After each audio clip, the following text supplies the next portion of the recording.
এই উইন্টার সিজনে কী করে গাপ্পি ফিশকে বাঁচিয়ে রাখবেন এবং সুস্থ রাখবেন সেই বিষয় নিয়ে কিছু আলোচনা করব। প্রথমত দেখতে হবে যে ওয়াটার কন্ডিশন যদি ভালো থাকে এমনি মাছের শরীর ভালো থাকে। আর দ্বিতীয়ত হচ্ছে যদি ওয়াটার কন্ডিশন খারাপ হয়ে যায় তবে মাছ এমনিতেই অসুস্থ হয়ে পড়ে। তো প্রথম এই জিনিসটা সবচেয়ে বড় ধ্যান দিতে হবে। এর জন্য আপনারা করতে পারেন সপ্তাহে 2 থেকে 3 বার জল চেঞ্জ করে দিবেন।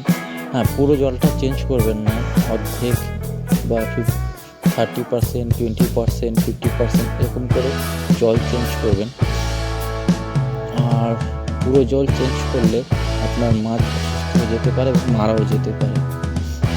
আর দ্বিতীয়ত ধ্যান রাখতে হবে খুব প্রোটিন সমৃদ্ধ খুব ভালো মানের খাবার, কারণ উইন্টার সিজনে মাছ খুব অল্প পরিমাণে খায়। এর জন্য মাছকে খুব ভালো মানের খাবার দিতে হয়, এতে মাছ অল্প খেলেও সুস্থ থাকে।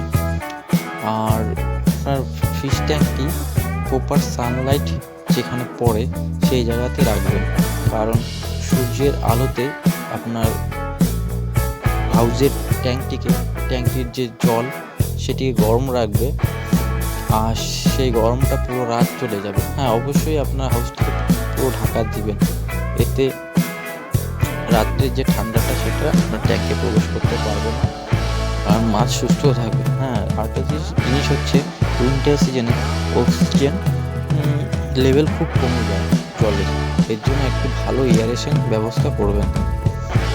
এই কটা জিনিস মেনটেন করলে আপনার মাছ উইন্টার সিজনে সুস্থ এবং হ্যাপি থাকবে।